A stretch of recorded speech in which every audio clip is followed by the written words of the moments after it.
Welcome to Deloitte Tech Talks. I'm your host, Raquel Vizcaino, and I lead the Novel and Exponential Technologies team at Deloitte Consulting in the US, where we sense and make sense of emerging and advanced tech. We are continuing with our three-part AI series with Deloitte's global colleagues as they discuss the trends around GenAI, identifying signal from the noise, optimizing for organizational value, and navigating the path to opportunity. On this episode, we're going to explore the path to opportunity in the ever-evolving field of artificial intelligence. This episode features Stacey Winters, GenAI Market Leader for North and South Europe, who'll be speaking with Anjani Kumar, GenAI Market Leader in India, on how to navigate the path to opportunity. They will share their insights on growth archetypes, business considerations, and the emerging technological opportunities across new markets when integrating and scaling AI. Anjani and Stacey, welcome. I'm Stacey Winters, the GenAI Market Leader for North-South Europe at Deloitte, and I'm joined here today by my colleague, Anjani Kumar.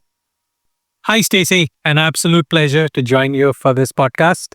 I'm Anjani Kumar. I lead our generative AI go-to-market in India, and I work with clients across industries to help deliver business benefits using AI and GenAI. Great. Today, we're going to talk about navigating the path to opportunity and picking up on one of the trends that our colleagues Nitin Mittal and Heather Stockton talked about on another podcast in this series, which related to the shift from experimentation to scaling GenAI.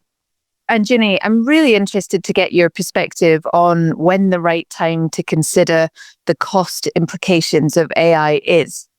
And what we've seen here in Europe is a number of companies still in the experimentation phase, and some are still gathering and prioritizing use cases, and some have taken POCs into production, and they're now posed with a number of challenges and cost implications related to scaling those POCs. This morning, I had a conversation regarding the expansion of a GenAI application to other countries where data privacy and sovereignty laws require data segregation. And in order for the company, therefore, to be able to make that solution available to all employees in all markets, a significant amount of challenges are arising in navigating local country laws, and in turn, the cost of scaling those solutions just increasing. So in your experience, when is the right time to consider scaling and its cost implications? Over the last 2 years, we've done about 700 odd use cases, POCs for organizations across the world leveraging GenAI. And if you had asked me this question about 12 months back, only about 20-25% of those organizations actually went to scale. But today, we are seeing upwards of 40-45% of these organizations moving from POC to scale. And we are seeing exactly the same trends in Asia Pacific. Over the last year, organizations have identified use cases across multiple functions. They're doing in marketing, they're doing in legal, they're doing in finance. And now they've come to realize that doing some of these use cases in isolation in different parts of the organization without an integrated way to realize benefit is actually just frittering away resources, time, and not generating the kind of returns that organizations are looking from GenAI. Now what we're seeing is organizations starting to focus on fewer use cases, but taking them to scale and starting to think about them from a scaling perspective right at the time that they think about the business case, the benefit, what's the cost, which part of the organization will benefit, and how do they make sure that it's integrated and different parts of the organizations are not doing similar use cases, but not getting the scale benefits. Also, from a cost perspective, what we are seeing is a lot of costs that need to be thought of as organizations think about scale. And these are across the entire spectrum of the GenAI value chain. So you start with the hardware, which is the GPUs, the networking, the software, the clustering. The second part is deploying these GPUs in your organization. So this is via a cloud provider, via a hyperscaler. It could be via dedicated cloud providers. The third element is large language models, which are basically used to run the algorithms to give you the kinds of answers that you're looking for. Above the large language models are AI products and services. And that's again something that organizations are starting to deploy. And finally are the bespoke AI services. As organizations think about costs, they have to think about cost from each of the elements of the AI stack and see what's right for them, what's the kind of use case they're using, what's the kind of benefit they want to generate, and calculate the ROI by looking at each element of the AI stack. That's fascinating. And I think we've also seen clients battling with the challenge of cost of additional functionality. So perhaps the original use case or POC was focused on a particular capability in leveraging GenAI.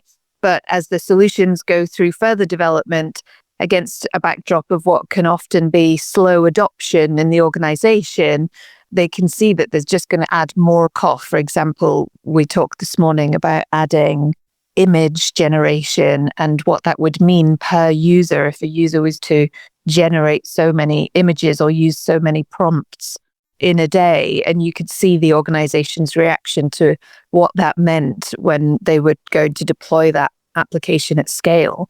And so the dilemma is, if adoption rate is slow, how do you justify the business case for enhancing functionality? And that kind of led us then onto a conversation about organizational change.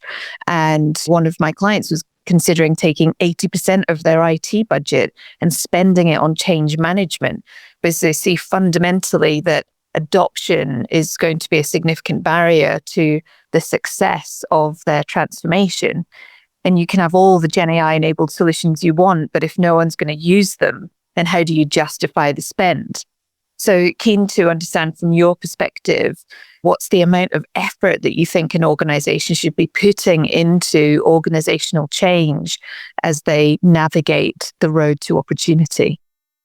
When we work with organizations, there are clearly two ways of looking at it. One is within an organization, the value chain view, and the other is the industry view. So from a functional view, typically we are seeing organizations leverage GenAI for driving one or more of the four business levers. It's either for enhancing revenues, reducing costs, increasing efficiencies, or for accelerating innovation and creating new business models. If you're the government, then it's for creating better citizen services. Once an organization is clear about what's the value lever across their value chain that they're trying to drive using GenAI, then it starts to become fairly easy for them to think about what are the costs, who are the people in the organization who will be using it, how do we ensure that we are giving them the right training and the right tools, how are we reducing any hesitation that they may have in using GenAI, and ensuring that the entire change management is thought of from day one. And I'll give you an example. One of the consumer companies wanted to use GenAI to solve issues in their R&D in terms of formulating a new chemical. The challenge was that it was such a closely held secret and so few people knew about it. When we tried to broach the topic of creating new compounds, new chemicals using GenAI, it didn't sit well with people. What would be their role once the algorithm was generating new compounds or giving ideas in terms of new chemicals? That's where the resistance started. And people then started giving reasons like enough data is not available, this is so unique, it's never been done, there's not enough literature available. So I think it becomes really critical that as organizations think about one or more of those use cases, they think about change management right from step one. If I look at the other axis, which is the industry axis, clearly some industries, you look at the technology services, within that you look at IT services, you look at BPO, you look at product companies. There, it's no longer a question of scaling. You look at something like code generation, testing, use cases creation. All of that is already at scale using GenAI. If you look at the media industry, writing of scripts, creation of ads, all of that is now today happening at scale. You look at pharma sector, almost all the major pharma companies are using GenAI to help them discover new molecules and compress the time it takes from decades to maybe months to get to a new molecule. I think Those companies are fairly clear about what part of the value chain are they attacking, what's the benefit, who are the users, and also thinking about change management right from day one. Great. A lot of these challenges, what we're talking about here is what we describe as AI for business, helping our clients to transform their business using AI. But then there is also the business of AI, advising and enabling clients to run AI-fueled businesses with the right infrastructure and data center requirements that enable the organization to realize the value in scaling applications across the global enterprise. You touched a bit on infrastructure and the different stack requirements earlier. When we look at that at a broader level, the majority of spend in the AI economy will be invested in the business of AI rather than AI for business. In fact, I saw a stat the other day that we estimate in Europe alone, investment in AI data centers and the infrastructure required will be about 300 billion by 2030, which is a huge cost for businesses and governments, particularly in countries where data sovereignty is a requirement. I'm keen to get your perspective on when is the right time for an organization to give consideration to the infrastructure required to be successful. The business of AI is a much larger business opportunity.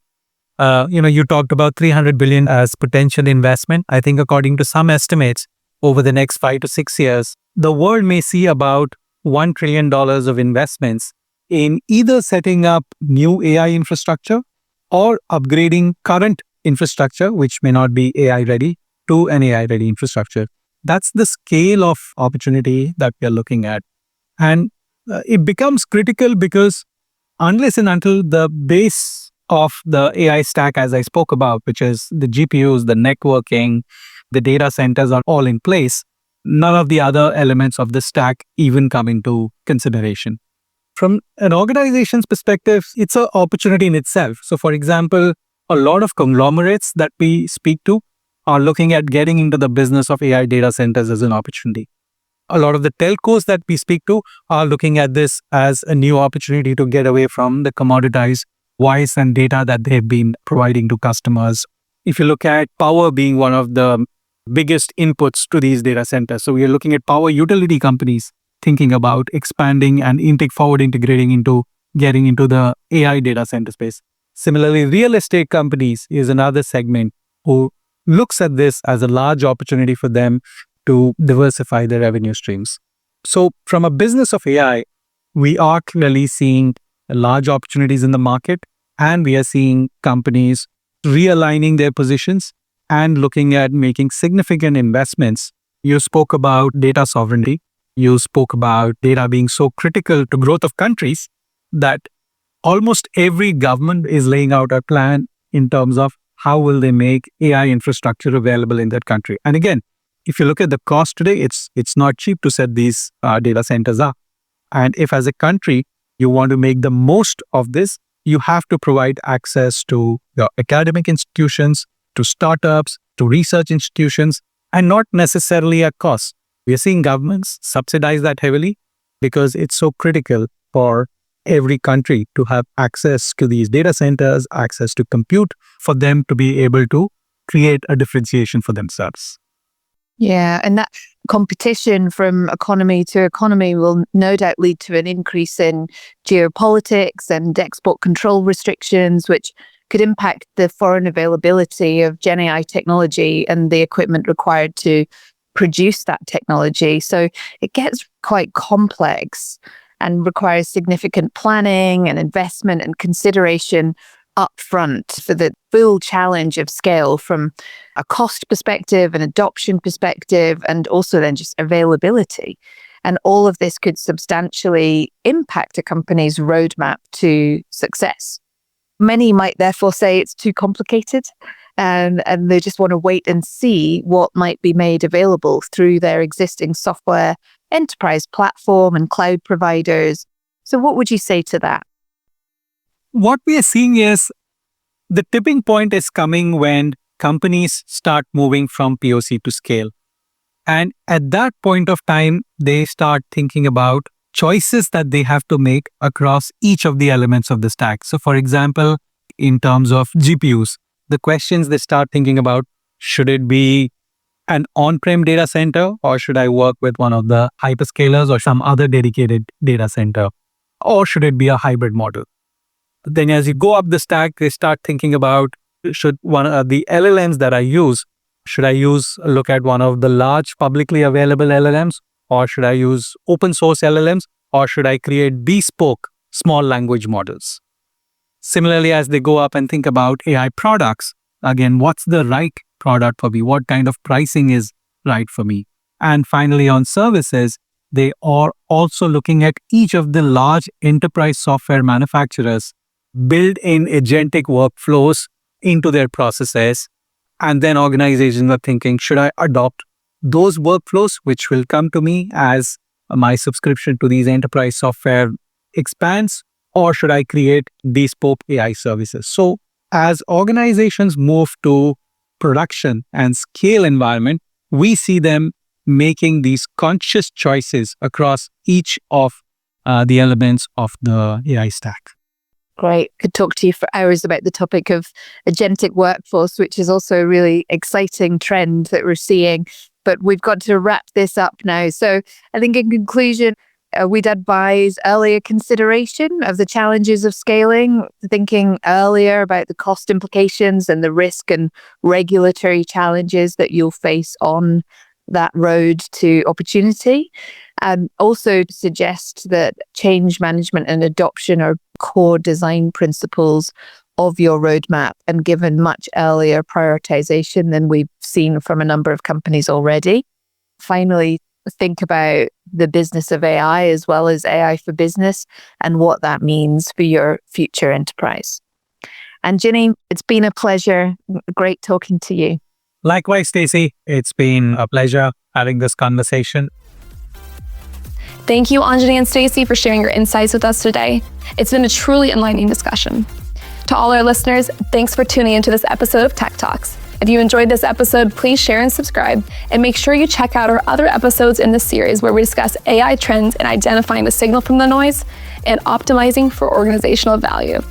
Until next time, stay savvy.